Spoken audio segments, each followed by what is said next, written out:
Welcome to the Crypto Campfire.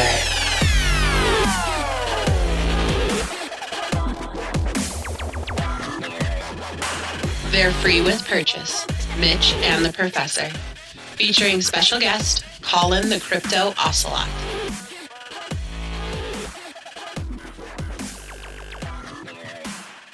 Hey guys, welcome back to another episode of the Crypto Campfire podcast. This is the Professor.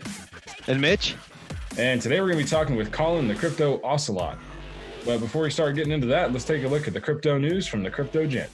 Thanks, Professor. Hello, Crypto Campfire listeners, and welcome to the cryptocurrency news in a flash with the Crypto Gent. Nearly $10 billion in Bitcoin is held in wallets of 8 cryptocurrency exchanges. Crypto exchange Binance launches 8th phase of its lending product, and Chainlink is heading to all-time high, according to one analyst. That's the cryptocurrency news in a flash with the Crypto Gent, and it's back to you, Professor. Thanks a lot, Crypto Gent. Colin, welcome to the show. What's going on, man? Hey guys, how you doing? Good, buddy. How are you? Yeah, good. Lazy Sunday, beautiful sunny day. So yeah, I've as requested, I've got my beer with me. Perfect. I mean, like I told you, that's required. Except for, oh my God, I'm still out of beer. But I got coffee. That counts, right? Really, for you guys, it's early in the morning, and it sets a bad precedent for the day. You know, it's like what 5 o'clock for me, so I'm good.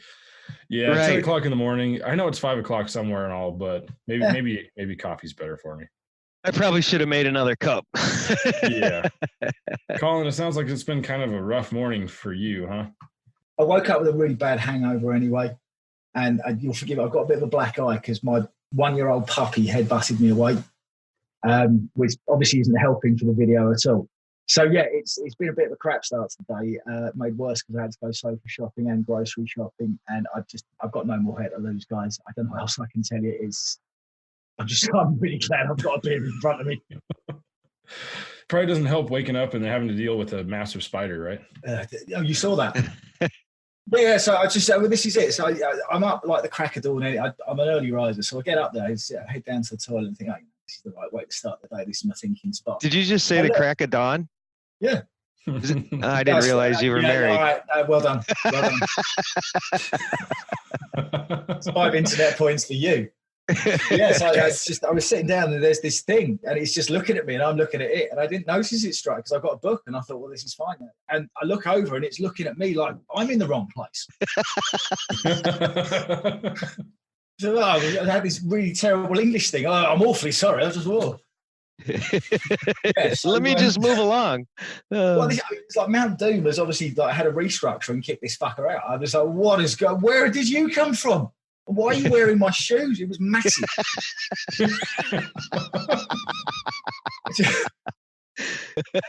This is the thing. So autumn rocks up and you do get some big ones. I mean, I know it's not Australian standard and there's probably like 1 or 2 Australian summer. You've got you don't even know. Oh yeah. Yeah, it's for Southeast England, it's a big fella. It's kind of the same here. Like I'm in Montana, so it gets cold pretty often, and they get wiped out once a year. So we get some big ones, but we never get like Australia does. But yeah, no, I'm not a fan. Not a fan. You know, I knew this podcast would be fun, but to think I'd lose my shit over a fucking spider here. Come on. Fucking wearing your goddamn shoes. They're fucking killing me, dude. I'm sorry. I was really trying to be sick, but it was, Mitch, you can't appreciate how big this thing was. It really was big. And this isn't just like early morning me going, oh, I don't like the world. Oh, my head hurts. I was like, oh, come on. This is just... But my starts of the day are notoriously bad. I've been spirulina. It's like a powdered kelp seaweed. I want to get a bit healthier. I'm past 41 now, and the bad years are starting to add up a little bit. And I got mixed up between a teaspoon and a tablespoon on the measurements on day 1, and days 2 and 3, I learned a lesson. This is just how my week runs, and it's just a regular nightmare. The spider's the least of my concerns. I've still got a feral cat that's stalking me outside. It's the most vicious creature you'll ever meet. Don't give it milk. It's one of these demon cats. Or feed it after midnight. Right. This is it. I don't want to feed the bastard at all. It just sits on the doorstep looking at me, occasionally passing on the window. I don't want this thing anywhere near me. All right, so let's back up a little bit. Sure. We had our first podcast, and you were in it with all the other amazing Deegans that we know, all our friends, and we got a little bit to talk with about for everybody, but we didn't really get into any kind of depth on you. So, give us a little bit of background on you, how you got into crypto, when you got on Twitter, and how you kind of got mixed up with such a crazy bunch of people. Alrighty, so background. So I started out working in financial services, so large head office banks. Moved up to London when I was the tender age of 17, got a job, did all that for a few years. Disappeared off to New Zealand for a while, played rugby, came back, resumed working. Ended up working in debt recovery for one of the major international financial institutions. And I was doing this during 2008 when the financial crash happened. A couple of years after that, I actually got made redundant by said bank. So I started my own business up. Fairly unsuccessfully, I might add, and it didn't work out as planned. The last few years have been dotting around doing various bits. I've done bar work when I've needed to pay the bills. But I got into crypto, how long ago? I think I first heard about it about 3 years ago when we were talking about crypto mining. Just one night down the pub, what's this new thing? Well, it's been around for a while. How do we get into it? What's it all about? And I never got any further than that.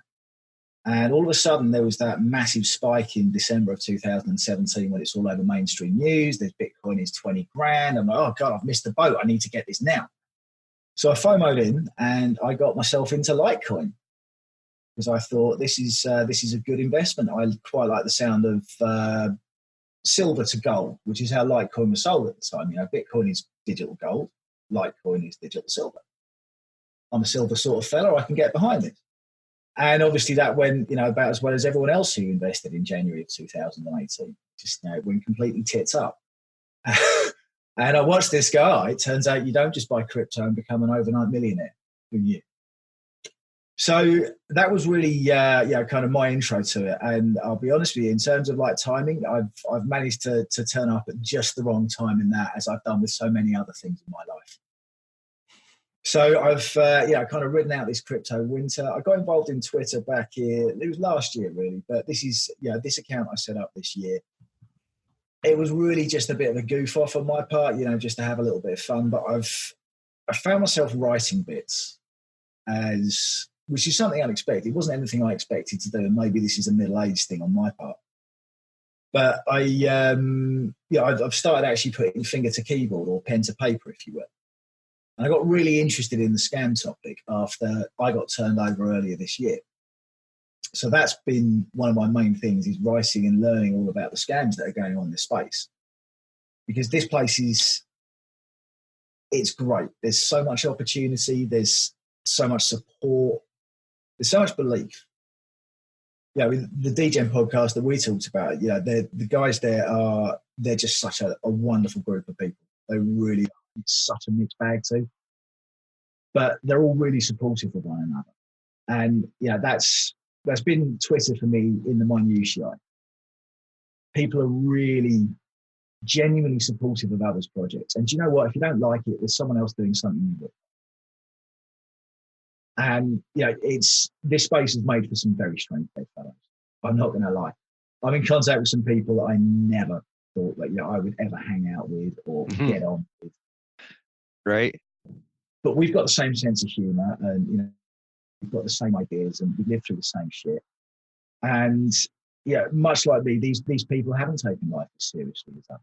I think that's a big thing, is being able to not take yourself seriously as much, and to not take so many things in life as serious as we tend to, because all in all, they're all a bunch of small things. I mean, there's some things you really need to focus on and be mindful of, but for the most part, it's all small shit, man. And when you start sweating the small shit, it just becomes big shit.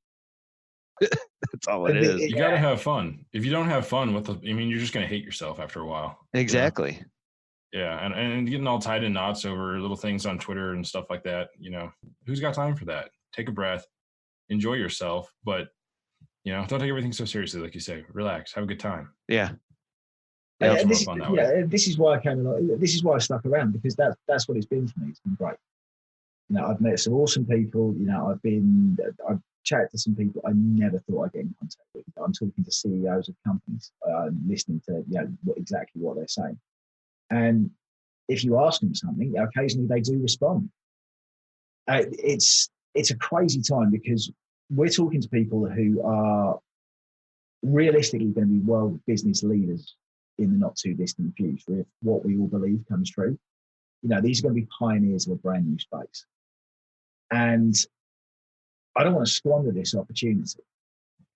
You know, there's so much that you can learn in what's been quite a condensed space of time, certainly for me. Because I was a big XRP guy at the start, and that's when I first, jumped onto Twitter. And I've started looking outside of it. I've learned more about other things.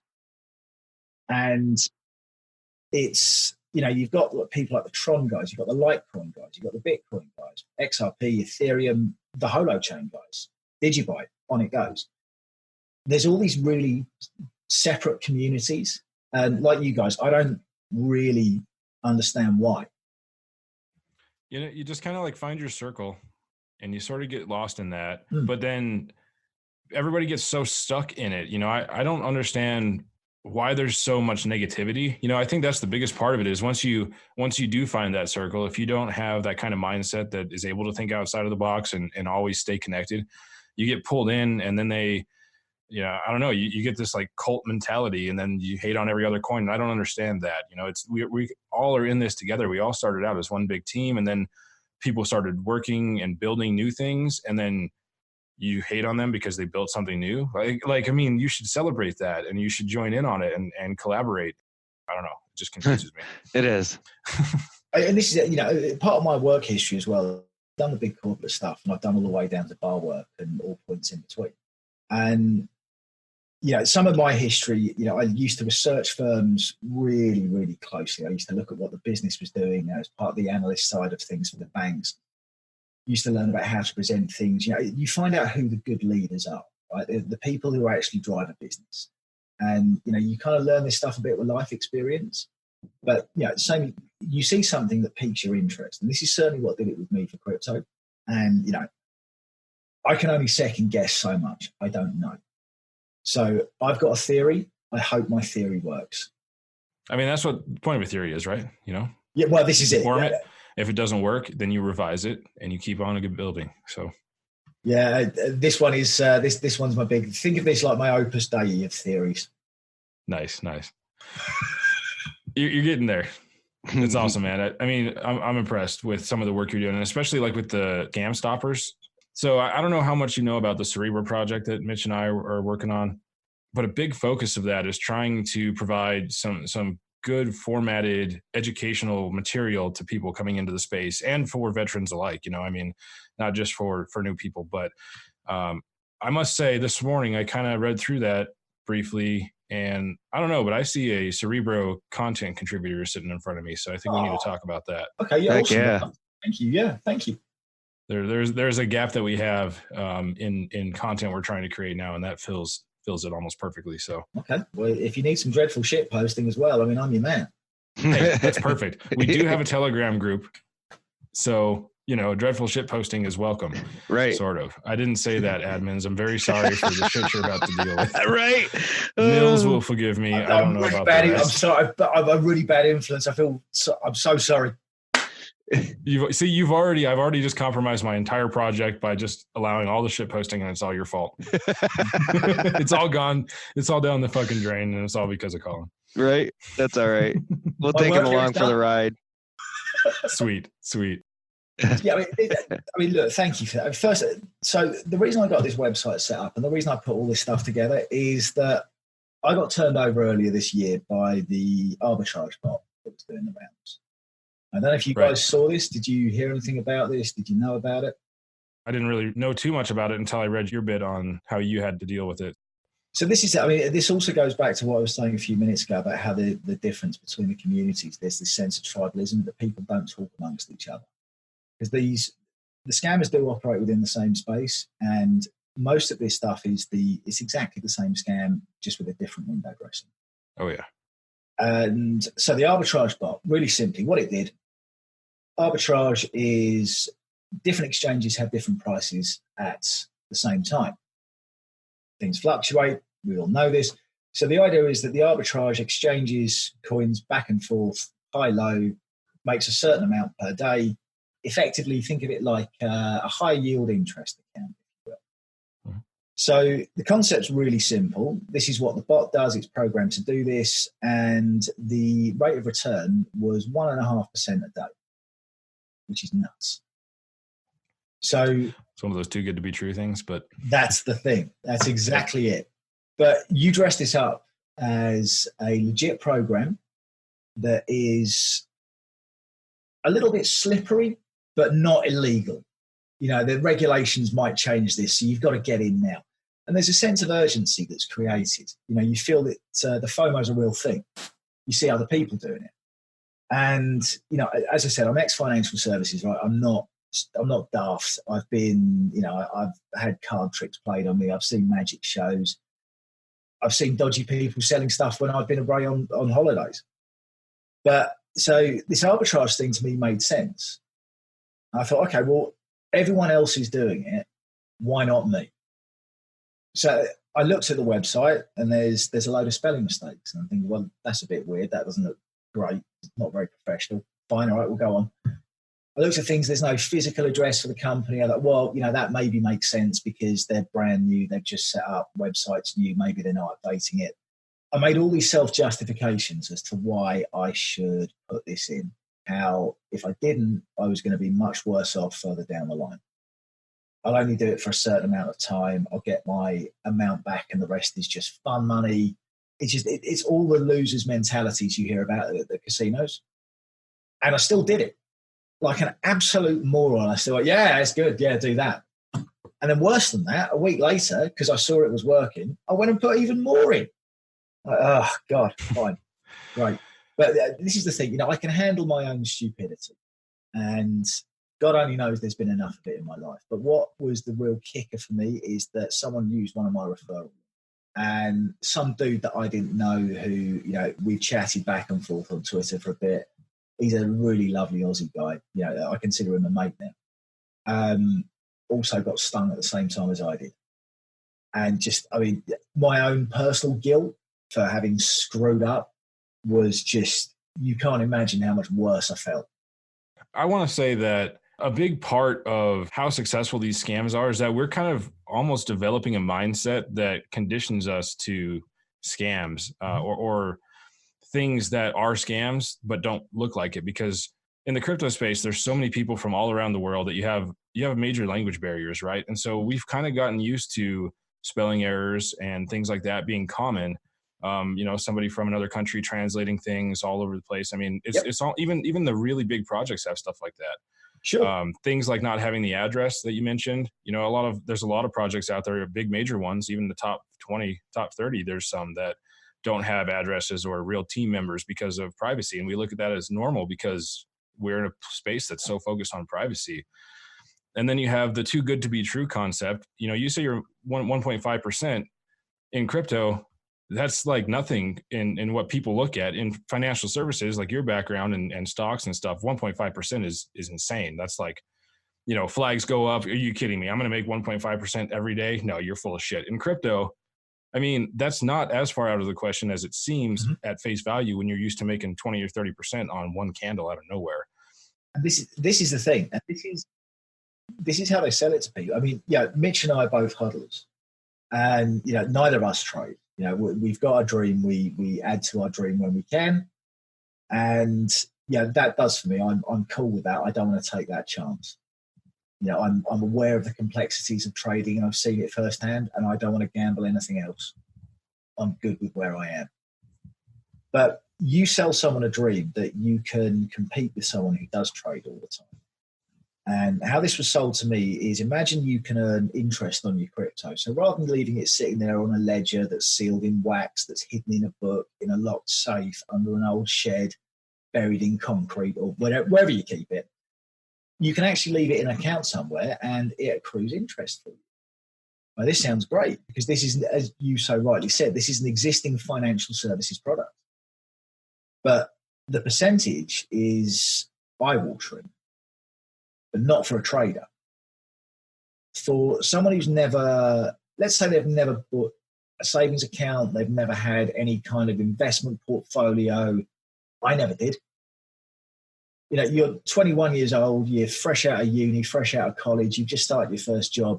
Crypto's your first investment. You've got, you know, you've not seen the other stuff that's available that the banks provide, that's regulated, that's all this stuff. And this is what this space has really been missing, is the legality side of things. No one's entirely sure yet where this all falls. We all know that there's a future, but there's a chance that we see at the moment to accumulate. And like with everybody else, breeds an emotion. And that's what these scammers prey on. That idea of a quick buck, that you're going to miss out if you don't do this. This is a limited time offer. It's all the little gentle nudges that just push you towards putting in. That's the thing, you know, so many things come across your way, right? And we've all seen in this space that when things happen, when opportunities come, they come fast, right? And you get that seize the moment feeling, right? Not so much fear of missing out, but seizing the moment, because opportunity typically doesn't knock twice. Okay, so we have that mindset of, we want to make money. Obviously, we all do. We want to be successful in that. So when things come across in the fashion of arbitrage, like I was looking at that myself. I just, fortunately, thank God, I didn't have the time to really focus on what it was doing, right? I've joined a couple of trading groups and actually went in partners with another guy, and we split the cost when it was back when, you know, it was like, I think it was, I don't know, a quarter of a Bitcoin or a tenth of a Bitcoin. Well, Bitcoin was at like $3,200. So I'm like, you know what, here, $50 a piece, let's do it, you know? Well, Yeah. you know, I trusted the guy, right? And I gave him the $50, and, you know, he would follow up by posting everything that the content was posted from this pump and dump group or pump group, whatever you want to call group, whatever you want to call it, right? So, and he did this relentlessly, day in and day out. And I was, you know, two things. One, I was blown away that he continued to do it for so long. I mean, he did this for like 6 months. The other thing, I was, you know, I felt so terrible because I was so involved with everything happening with the project I was part of, and then trying to develop relationships and networks of friends and people. And then all of a sudden the Campfire. So all these things happened in my life that my focus was so not on trading. It was so not on I mean, I'd lost my ass enough times trying to trade. And I said, you know what? I don't want the pressure. I can't deal with it. Yeah. So, and I finally, you know, I finally had the courage, and I let this guy off the hook. I said, listen, man, you don't have to do this anymore. I just don't have time. I watch all of them, and then, you know, I'll go and look. And if there's an opportunity, sometimes I might take it. But for the most part, I wasn't paying enough attention to it to warrant him doing this relentlessly every day and being bound by an agreement. Now, the whole reason, one of the main reasons I brought that up, two reasons. The first one is there are people that you can trust in this space. You just have to find the right ones, you know. Yeah. And if you're not willing to go out on a limb to some degree, you'll never experience what potential could be, right? That's Agreed. that's the one thing. The second thing is, you know, the more you're in this space, the more you're like, you get this mindset of this wall of protection, right? And you learn to verify, not trust. And once you get into the mindset of, okay, this is great what you're telling me, but I'm going to verify it first. I'm not just going to trust what you're telling me as truth, which is a little less elaborate than the whole arbitrage thing that you were involved with.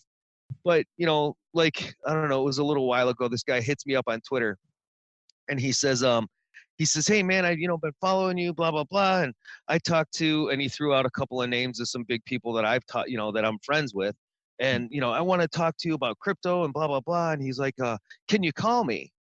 And I'm like, I mean, not really. I don't have the time. You know, I mean, maybe I could call you tomorrow. And he goes, oh, no. I see, you got to call me right now because of this and that. And here's my phone number. And I'm just a stay-at-home dad. And, you know, my wife's going to be coming back with the kids pretty soon and blah, blah. And I'm like, so I left the conversation alone for a minute. And I went to the people that he had dropped names of. And I said, hey, have you had a conversation with this person? Blah, blah, blah. And both of them came back with no way. You know, I don't know who that is. I never talked to him before. And I'm just like, okay. So obviously he was trying to, you know, scam me, but it goes to that verify, not trust.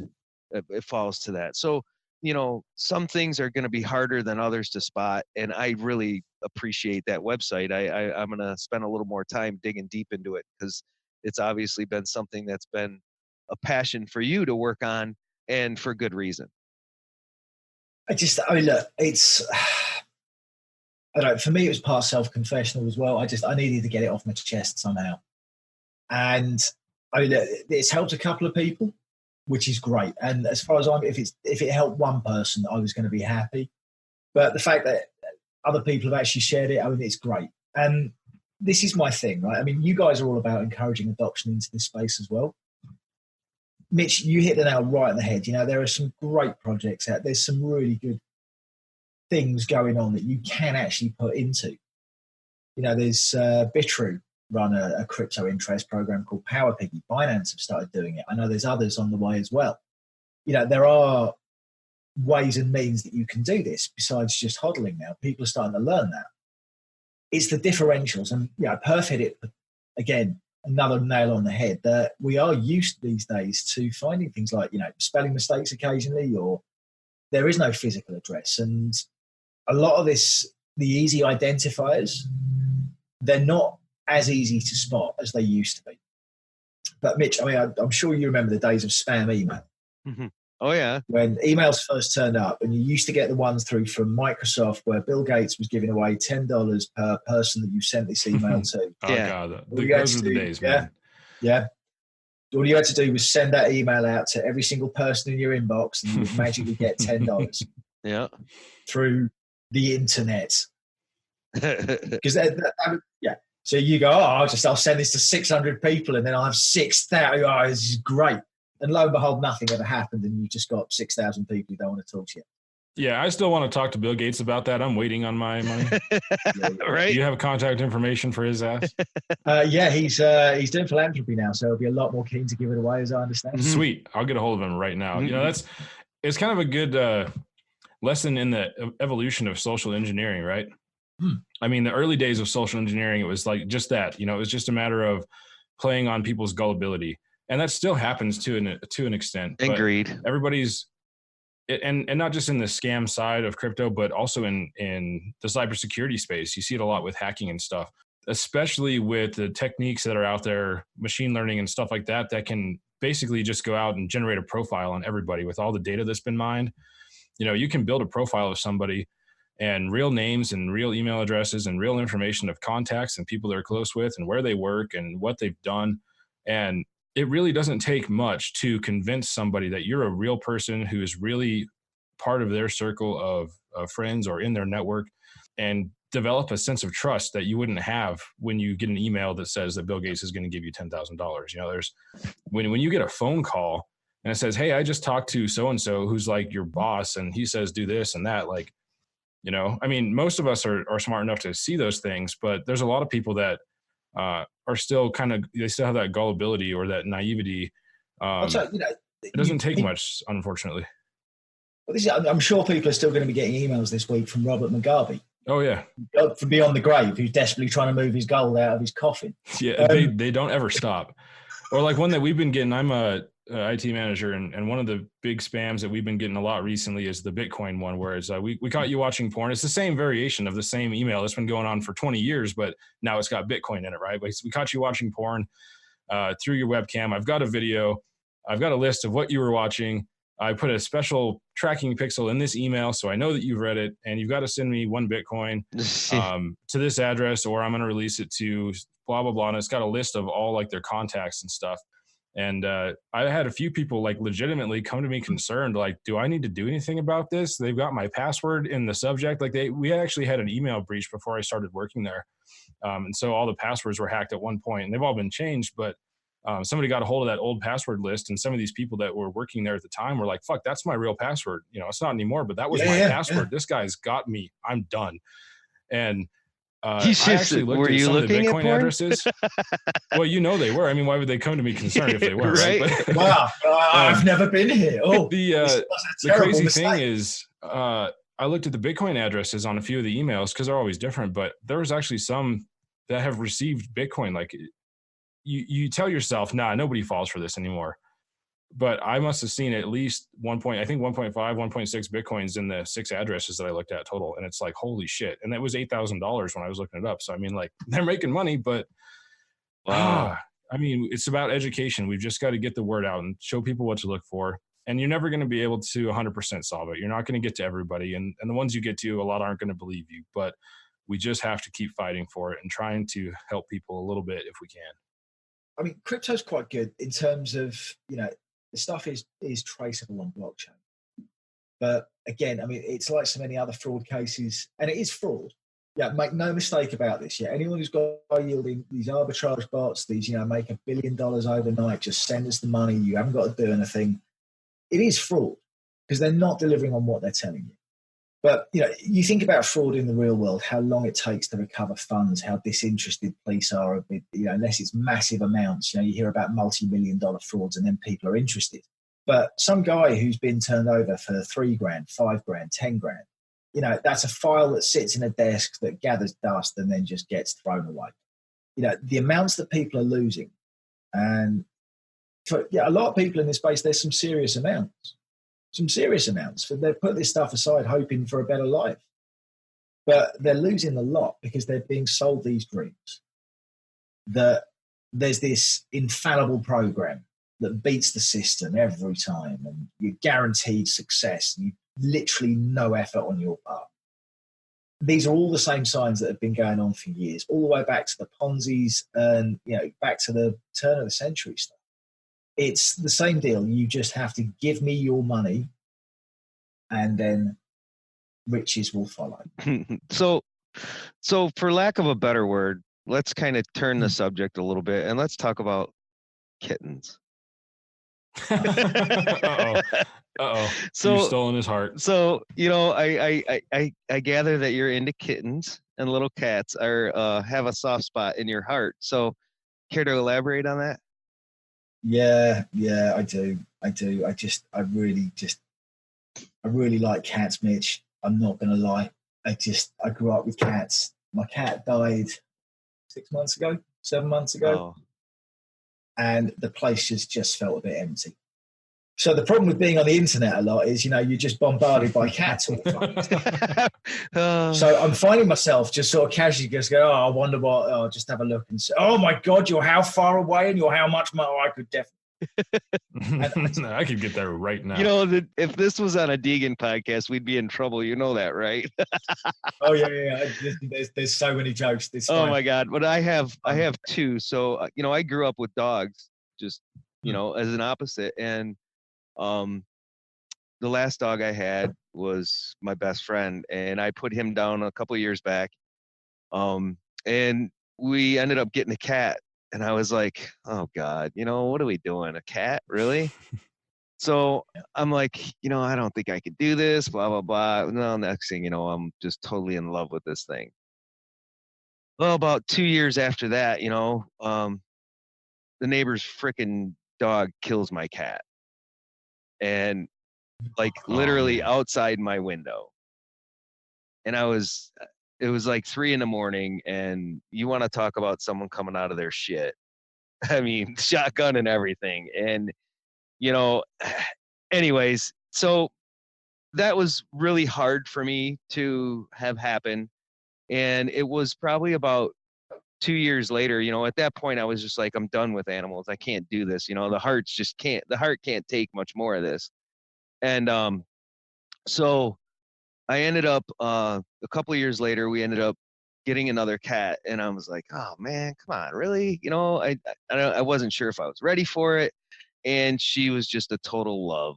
And so, you know, again, I find myself in harm's way of heartbreak over the years, but you know what? You cherish every minute. So we have that cat, and then we just recently got another one, and it's a male, and he is just a love. This cat will just tear your world apart and have you doing whatever he's got you wrapped, you know. I mean, and you want to talk about looking like a werewolf. He's got this like tigerish type face to him, and he torments the living shit out of the other one. He's younger, and she is not happy that he's in this house, and she growls and stays in her back bedroom, and she'll come out and he'll be like ready to play, and she'll start growling at him and shit. And it is the funniest thing to watch these two. And now he's to the point where he's like, all right, bitch, I got you. He starts taunting the living shit out of her. I love it. So I can totally relate with the cat thing. I kind of miss that. You know, this is that. They're a bit. Don't get me wrong. I've got a 1-year-old puppy at the moment, and there are days when he's just a nightmare. But I do really like little sweet fluffy things because they're cute. Apparently, I'm an 8-year-old girl. Right. It's good for you. You got to be in touch with your 8-year-old girl side. That's right. You definitely do. I just start clutching my pearls. Oh, it's a sickness, and I'm not remotely ashamed. I just want to buy a big bag and fill it with kittens and me, and then I'll be happy. just leave me alone, world. Good luck getting the kittens in the bag. That seems dangerous. Yeah, this is the thing. So, I mean, having left home when I did and done my traveling and stuff. So the last time I actually had kittens, I reckon I was about, like 15. I think when I actually first had kittens raised from kittens. Uh-huh. So I haven't had this for like 25 odd years. And I kind of miss, the little thing all the way to adulthood, and, you know, teaching them to shit in a box and teaching the shit in a box. You know, that's how I've always felt about cats. I was like, I've got 2 cats, but I grew up with dogs, and the biggest adjustment for me was the shitting in a box. Like, I'm dealing with this crap and you being an asshole so that you can shit in my house. Fuck yourself. You know, because they're assholes. I don't care what you say. Oh yeah, definitely. But there's something. The amount of love that they have for you, like dogs have love for you, but it's that dumb love. You know? Yeah, you tell a dog no, and they just give you that look. You tell a cat no, and they're like, "Hey, fuck you." And they do it anyway. And when the dogs try to cuddle with you, it hurts. But when cats, they just show up and they just like lay on you, and it's all soft and cute, and you're like, yeah, that 8-year-old girl thing comes out, and you're just like, oh my God, it's so fuzzy. That's exactly the face that you're making right there. So you feel just like that. I feel so, because look, I'm not a flappy hand sort of fella. Do you know what I mean? It's like, it doesn't work. I don't know. Maybe it's the nose. But yeah, as it was, like Mitch was saying, I really miss having them around now. My other half is the same as Mitch. You know, she's not sure if she's ready yet. It's such a burden. We've got to get people to look after them if we go away. But again, it's been a few months now, and I'm starting to miss it a little bit. I think you just need to show up with a cat. You know, I know that there's going to be like a angry period. I don't know how your other half is, so I shouldn't make that assumption. Yeah, right. But, you know, there's that. What did the fuck did you just do? But I guarantee you, 30 minutes for a second, it's gone. Yeah. Oh my God, this thing is amazing. Thank you. That's what happened with me. I was like, you have to bear in mind that my relationship is on tenterhooks at the best of times, because you can only imagine the number of times where I've just gone and done something and go, yeah, this is not your first strike. To ask for forgiveness than permission now. Here, was it? Right over. You've taken too much advantage of the ask permission later and deal with it now kind of thing. It's so much easier to say sorry, and I didn't mean it's easier to beg for forgiveness than ask for permission. Thank you, because I was drawing a blank. I was like, I know what I'm trying to say here, but the phrase is gone. It's never. That's what it is, though. Yep. I appreciate that. No problem. It's teamwork. So speaking of being an 8-year-old and getting giggly about stuff, I don't know what your experience is in Pokemon. Do you remember Pokemon? I mean, obviously you know what it is, but like, were you into Pokemon ever? So it was like, for me, it was Saturday morning cartoons. And I reckon I was probably a teenager when this started. So yeah, it was on, but there was other stuff to do. See, man, your excitement, I'm like I don't know how old you are. I must be like a little bit, like maybe 10 years or something younger than you-ish. But when I was a kid, Pokemon was like the big thing. It was like I was in elementary school, probably 5th grade when it was really super popular. Wait, what year was that? 100%. You have to tell me what year that was. Oh shit, let me think. Because I think I was dodging bullets 5th around that grade, time. I would have been 10 years old. So it would have been like 90. 93, 94? Hold on. No, like 99-ish. Oh, geez. 98, 99. Yes. Okay. So 7th grade was I remember the 9/11 was when I was in 7th grade, and that was 2001. So yeah, it would have been 1999. And I can't believe that you've used 9/11 as a reference to when Pokemon stuff. well, I mean, I have a very year few reference reference. points. It was a year Year-wise, reference. that's all. I'm just trying to think of a year. It was one event that really stood out to me in 7th grade. Like anytime I date things in 7th grade, it was like 2011. So I was like, fuck, I know a date. Wait, I got a you year. dated now things? I can go back. Anytime I date things. I thought this wasn't supposed to be a DJ podcast. All right, so back on topic. Yes. Not my fault. There's a point for talking about Pokemon, I promise. So if you remember it from cartoons, even a little bit, you'll remember that Ash never fucking won anything, right? Like he'd win little things, but he never got the league. And I learned today that Ash Ketchum finally won Pokemon League after 22 years of being like 10 years old perpetually. He finally fucking won the Pokemon League. So I'm super excited about this, even though I've not watched Pokemon since 1999. But it's amazing. And I just wish you guys were as involved in it as I was so you could share my excitement. I'm sorry, cool. Ash Ketchum? Yeah, exactly my point. Exactly my point. Yeah. You know, the guy who owns Pikachu. You know, I am only familiar with, this is going to sound really funny, but I'm only familiar with Pokemon because my kids were into it. Yeah, see, sometimes I feel like I'm feeling old, and right now I feel like I'm about 12. So no, I'm feeling old. But I'm feeling good about it. Yeah. I'm excited. Oh. I saw that this morning and I was like, fuck yes, Pikachu for the win. Okay. Oh, good Lord. I tell you what I'm looking forward to is the new Joker movie. That looks awesome. The which? I'm The new really Joker movie? excited. Yeah, that's going to be sick. Mitch, I know you're young enough to remember the Joker. To remember what? The Joker. The Joker from Batman? Yeah. Well, of course. Who doesn't remember? But do you remember the original one with like the purple suit? You mean original Batman? You're talking about oh God, what was his name? Hang on, Meredith. Not Burgess Meredith. Burgess Meredith. Yeah, from Rocky. He was the Penguin. He was the Penguin. Yep, originally. And then actually there was oh my God, what's his name? Not Orson Welles, but there was another guy who does the spider thing on Ozzy Osbourne's song, The Black Widow. And it is, oh Lord help me. Where is Wikipedia when you need it? Yeah, right, exactly. I tell you, this is going to be great viewing, isn't it? 3 people sitting there going, But you remember we're all sitting in front of computers and nobody's Googling anything. He used to do the ghoulish stuff on over Friday the 13th and Halloween. And you guys wouldn't remember it, but he also did the intro to the Black Widow for Ozzy Osbourne. Or no, not Alice Cooper. And I'm struggling to remember. I can see his face clear as day.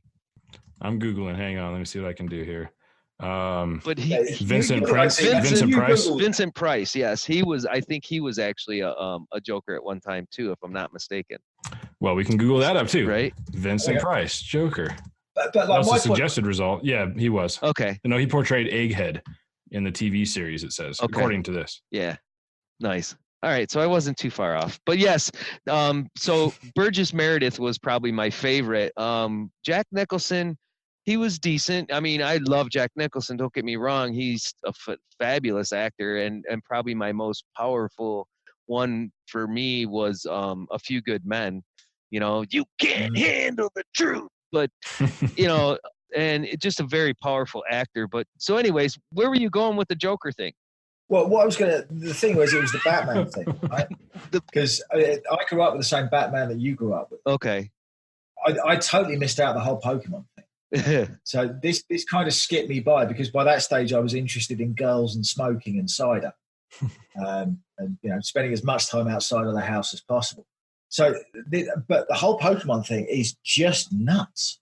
Yeah, it is. The passion that people still have for it's like 20 years on. Pokemon Go, my kid's still into it. I think Pokemon Go is a fucking joke, but like I did play it for a while.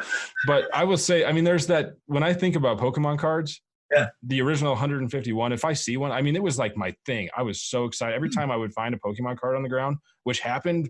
I mean, okay, so let's talk about that. I didn't ever think about that. I used to find Pokemon cards on the ground. That shows you how big this shit was. Yep. Everyone's like, you'd be walking down the street and I'd find Pokemon cards more than I'd find a fucking dollar. You know, I used to be able to find dollars on the ground all the time too, but let's not even get into that. Well, who remember? Oh, go ahead. Oh, it's so exciting. I don't know. I see Pokemon cards again and I get all excited, but then I see all the extra Pokemon that they made just to monetize it, you know? So we start adding new characters and I know that's, you got to evolve, but like, I've lost interest in it, but I miss the days of the original Pokemon, Charizard being the best. And yeah, you know. You are aware how old and grumpy you're sounding now. I know. Seriously, this is what I mean. Like sometimes I feel like a fucking old guy. Like I'm like the oldest fucking 12-year-old you've ever seen. Sitting on my rocker with my shotgun back and forth and be like, that's not a real fucking Pokemon. Good Lord. Get that new fangled shit off of my lawn. I want a Pikachu and a Charizard and a Bulbasaur and the rest of you can fuck off. I'm so offended by it. I love it. Oh, Lord. Where have we gone? I don't know. Fuck crypto. Let's just talk about Pokemon rabbit holes. Holy shit. You know, this is a good thing that we didn't do this a couple days ago though, because I was really thinking about doing a podcast on Friday the 13th, and I actually almost messaged you and said let's do it on Friday the 13th. Yeah, we should have. But and then I was my wife, the research department, aka, was doing a little research, and one of the things she turned up was that Friday the 13th is a pretty epically bad day for you. It's not gone You've been well. fired. You've been dumped. You got attacked by a mongoose. I mean, you woke up on a pool table. We got to know some of the stories behind this. Let's take them one at a time. Which one first? How did you get attacked by a mongoose?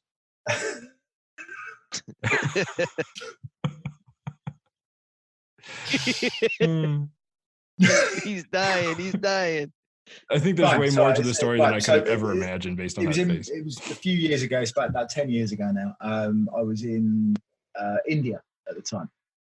I was super fit. I was doing my rugby. I was doing the Thai boxing. And I went out for an early morning run, just run along the beach through the hotel. I had a lovely time. On the way back, I heard this rustling in the bushes. Strange. So I'm still just jogging along, but this thing's keeping pace with me. So I look down, and all I can see is this teeth, this claw here, and it's still running along beside me. Wow. All right. Guess I'm running a bit quicker then. So it runs a bit. It's still running along in the bushes. I'm Jesus. So eventually I get back to the room, and my other half has very kindly decided that she wants to get in the shower. So she's locked the door. So I'm trying to pull this open.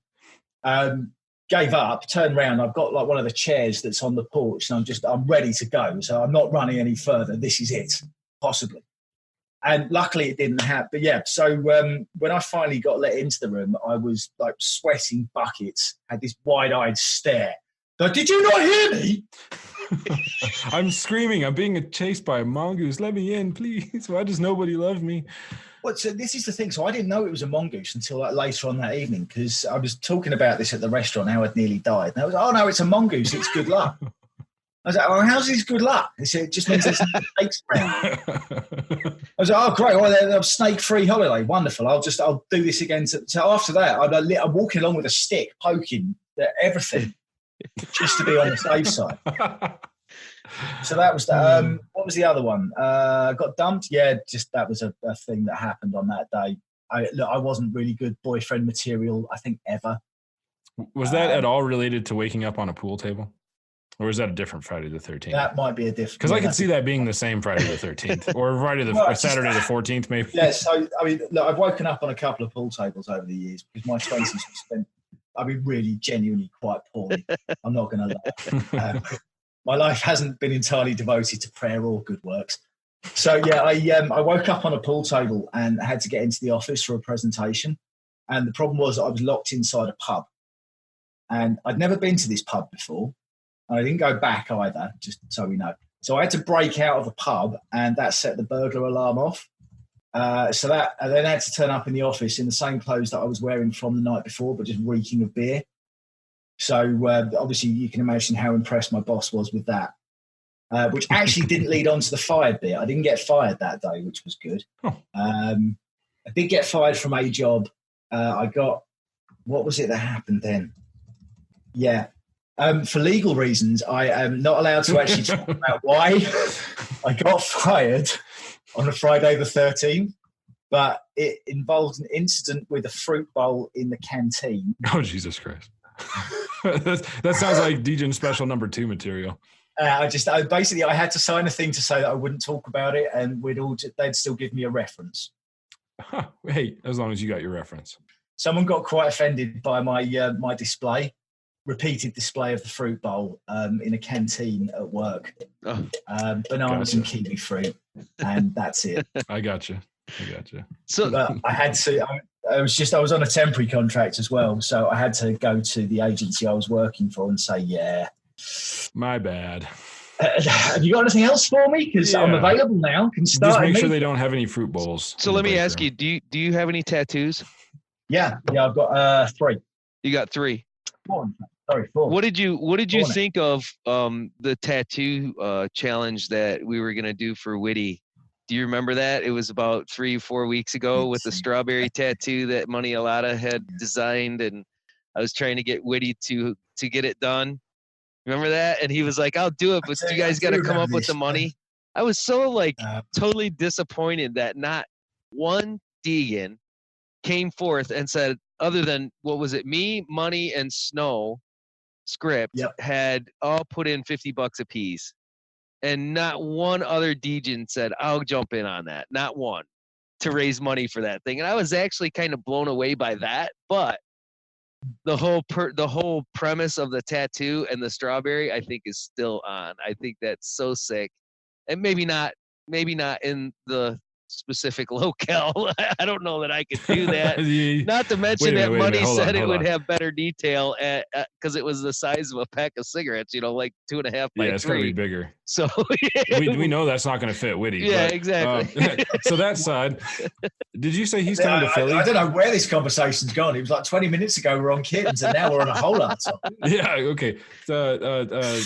Yeah, I was going to ask if Witty was coming to Philly, and say if he was, you could tie him down and Sharpie that on him somewhere. But he actually teased me like a little. Oh my God, I felt like a little girl. He was like, "All right, so yeah, I can go, man. It sounds like a good deal." He said, "Can I stay with you guys?" And I'm like, "Fuck yeah, are you kidding me? Let's do this." And he says, "Well, let me make sure everything's kosher, and I'll get back with you." And like a day and a half later, right, I'm still like dancing in my chair, going, "Come on, dude!" So I texted him with the TikTok and the little guy going, "Hello, waiting," and he says, "Oh man," he says, "I'm sorry, I got my kids that weekend." I'm like, "Oh no, you're killing me. I'm just brokenhearted." They can come with. That's what I said. Bring them. He goes, we'll set them up a wallet. He goes, they wouldn't have fun. I'm like, how do you know? Come on, we're fun people. Horse shit. So yeah, it's probably better that they don't. It probably is, but I was pretty devastated. I'm like, oh man, I was so looking forward to it. We'll make it happen one of these days, because you know what? Pretty soon we'll be able to just buy that plane ticket and we'll fly up to fucking Witty's house and be like, you know what? We're here. We're here, and we are going to do our podcast live from your freaking kitchen, buddy. If it has to be on your front porch because we're not allowed to come in from that's family fine too. reasons, we'll do it on your front porch, man. I don't care, but we're going to show up one of these days. Yeah. You're becoming like catfish journalists now. Is this the plan? You're just going to jump in a van, drive off somewhere, and go, "Look, we're outside your house." We might. I like that. We might. You can let us in or not. You're the one that looks bad either way. Do you know what I mean? Yes. Yeah. Oh my God. Let's do it. Hilarious. Every day. We're just going to find a new place. We'll just go door to door podcasting. Oh my God. Could you imagine? Excuse me. I'm with Campfire Podcast. Who the fuck are you? Crypto. Hey, hold on. Let me throw my coffee on your carpet and show you how well our vacuum cleaner works. Yeah, right. Exactly. That works. And then we'll have a podcast. Yeah. Boys, I can tell you unequivocally, being a door-to-door salesman was one of my absolute worst ever jobs that I did. Because effectively, like a 16-stone Shrek turned up on someone's nose. "Oh, would you be interested in buying something?" And they thought it was like threats with menaces. It's the most unsuitable career for me. Oh Lord. Oh my God. I lasted, I think it was about 3 days I lasted, and I had the police called on me twice. Colin, it's not a fun job. It's not a fun job. I couldn't do it. Well, actually, I probably could. I'd probably be good at it. But anyways. You'd be really good at it. Do you believe it's already been over an hour? Oh, shit, yeah. It's crazy. This is really, because we've just been, this was supposed to be really serious, and we've gone off on kittens and, What a great podcast. My terrible history. What a great It was podcast. serious. We talked about some important stuff. Yeah. You got any serious stuff to wrap up with? Anything else you wanted to touch on that we've look, really simply, don't send your crypto to someone you don't know. If there's one thing you're going to, all joking aside, whatever you do, if you don't know this person, don't send them your crypto. Seriously, it's important, man. I mean, I think those are words to live by. Use your head, use your head. Don't be greedy. I know it's hard. It's so exciting. It's so tempting. Crypto, I mean, that's what a lot of it's about. But yeah, do your own research, be cautious, listen to Colin. He's been down this road and he's experienced it. Okay. Listen to Colin with some exceptions. Right. And pay attention to why or how somebody tries to befriend you.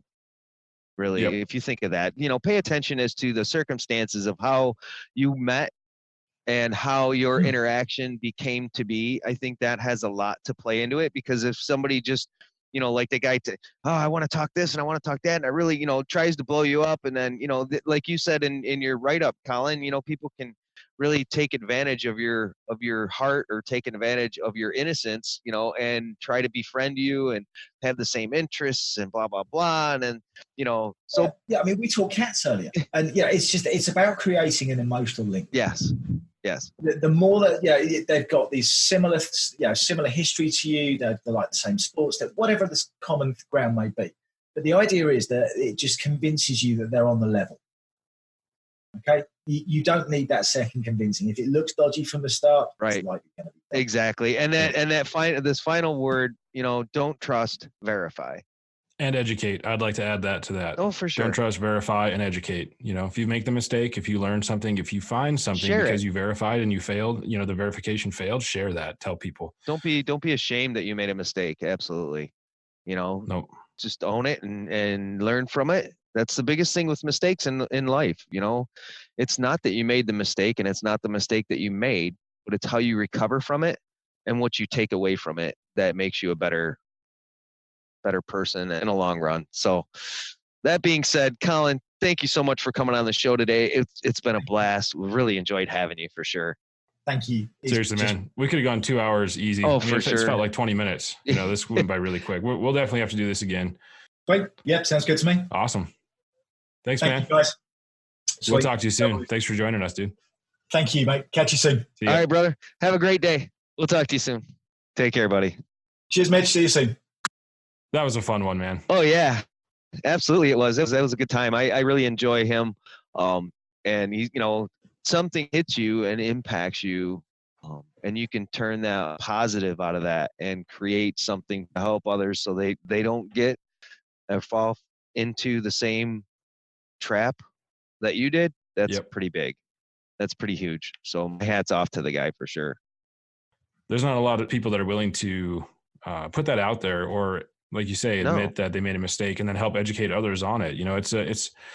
It's so important to share information in this space. Like he said it in the show, it was clear that nobody was sharing information because the scams were just replicating in just different communities doing the same exact thing. And it was working over and over and over again, because of these little factions, nobody talks to anybody outside of their little space. And I hope that this podcast can help bridge that gap in some cases, because we love talking to people from all communities. And I think if we keep putting the word out there, like there's more to crypto Twitter than your little circle that you found. Right. There's a lot of people that I think just don't even know that that's even a thing. It's not that they're unwilling to reach outside of the space, but they just haven't seen it because of the way Twitter curates stuff based on who you're following. I think the more the Crypto Campfire podcast gets to more people, and the more people start spreading that around, and I hope that, and I've kind of seen it already in small portions, but I hope that it does do just that. It helps to bridge that gap between communities and bridge that gap between people that might not have the opportunity to hear or see or experience some of the things that we get to experience. So, that's a big thing for us, I think. And I really enjoy that part of it.